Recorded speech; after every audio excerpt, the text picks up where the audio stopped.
جو چل رہے ہیں حالات ہندوستان بھر میں، خاص طور پر ان تمام زہریلے مواد کو جو نشر کیا جا رہا ہے، لوگ نہیں دکھائی دیتے جو آج بھی بھگوانوں پر یا اپنے معبودوں پر انسانوں کی بلی چڑھاتے ہیں، آج بھی ہیں، ذبح کر دیا جاتا ہے انسان، اور اس بات کو وہ کہتے ہیں ہم خوشی خوشی اپنی خدا کی رضا کے لیے قربان ہوتے ہیں۔ آج بھی وہ ریلیجین پائے جاتے ہیں، افریقہ میں بھی ہے، بہت سارے علاقوں میں الگ الگ دھرم، الگ الگ وہ اپنے فیت پر اپنا سب کچھ نچھاور کرتے ہیں، اپنی کمائی ہوئی گاڑی محنت کی یہ ساری جمع پونجی وہ اپنے محبوب کے قدموں میں ڈال دیتے ہیں، دنیا ان کو کچھ نہیں کہتی، تمہارے فیت کا مسئلہ ہے جس سے تم پیار کرتے ہو، محبت کرتے ہو۔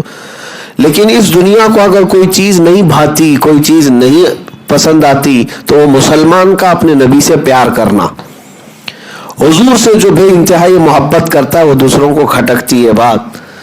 اس لیے میرے عزیزوں، میں آپ کو بتاؤں، ساری محبتیں مجازی ہیں، مومن کا اپنے نبی سے محبت کرنا یہ عشق حقیقی ہے، یہ حقیقی محبت ہے، اس کا ثمرات ہیں، اس کے نتائج نکلتے ہیں۔ جو حضور سے محبت کرتا ہے اس کی کیفیت یہ ہوتی ہے، وہ جدھر سے گزرتا ہے اجالا ہی اجالا ہے، وہ جہاں سے جائے وہاں خوشبو ہی خوشبو ہے، لوگوں کو اپنی طرف مائل کر لیتا ہے حضور کی محبت کی وجہ سے، آج بھی اس کا اثر ہے۔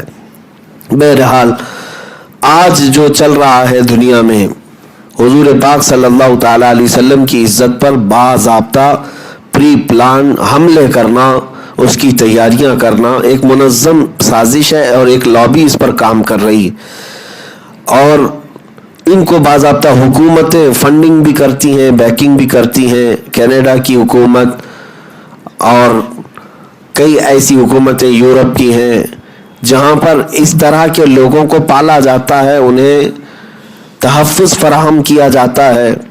حضور پاک صلی اللہ تعالیٰ علیہ وسلم کی شان میں گندی گندی باتیں کتابوں میں لکھنا، ویب سائٹ بنانا، لانچ کرنا اور ان کو سوشل میڈیا پر پھیلانا، اس کا ایک باضابطہ ایک سیل بنا ہوا ہے، اس پر کام بھی چلتا ہے، ایک دو نہیں 50 ویب سائٹ اس پر چل رہی ہیں، ان کو فنڈنگ بھی آتی ہے، بیکنگ بھی ہوتی ہے، اور یہ شک و شبہ پیدا کرنا، ہماری تاریخ پر حملے کرنا، حضور پاک کی ذات پر حملے کرنا۔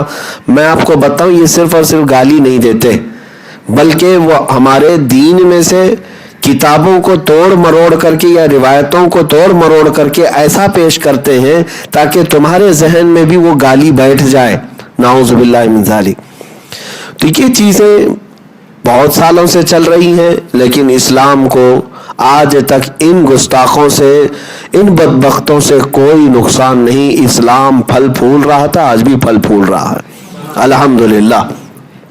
ہماری تعداد میں کبھی کمی نہیں، اضافہ ہی ہوا۔ ہاں، قتل و غارت بھی ہوئی، مارے بھی گئے، لیکن الحمدللہ اسلام تھا، اسلام ہے اور اسلام رہے گا۔ ہاں، یہ صرف اور صرف چند انسانوں کا بیٹھ کر کے بنایا ہوا کوئی دھرم نہیں ہے، یہ خدائی قانون کا نام ہے، جس نے ہمیں پیدا کیا اسی نے ہمیں یہ دین بھی دیا۔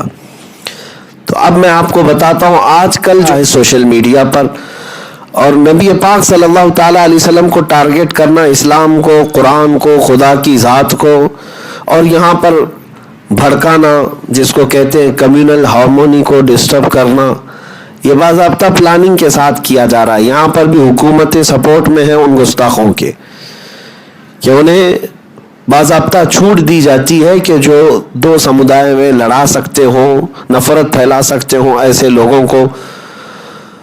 ایسے ہی کئی دنوں سے ہم یہاں پر دیکھ رہے ہیں ہندوستان میں کچھ تو چھپے ہوئے ہیں جو فیک آئی ڈی سے ویب سائٹ بنا کر یا پھر سوشل میڈیا اکاؤنٹس بنا کر اس میں بھدی بھدی چیزیں ڈالا کرتے، گندی گالیاں، ان کو سائبر کرائم کبھی اگر وہ ڈیٹیکٹ ہو جاتے ہیں تو بند کر دیتے ہیں یا کارروائی ہوتی ہے۔ لیکن کچھ کھلے سانڈ ایسے ہیں جو پوری دنیا میں پہچانے بھی جاتے ہیں، ان کا نام بھی ہوتا ہے، اور باضابطہ وہ اپنے آقاؤں کی حمایت میں بیٹھ کر کے ایسے بیانات نشر کر رہے ہیں، اور یہ ابھی فی الحال 2018-19 سے ہندوستان میں کچھ زیادہ ہی ہونے لگا۔ تاریخ میں ایسی گندی گندی گالیاں اسلام کے متعلق یا بانی اسلام کے متعلق کھل کر کے کوئی اپنے پروفیشنل نام کے ساتھ نہیں کرتا تھا جیسے آج کا وہ پاکھنڈی نرسنگ آنند کرتا ہے.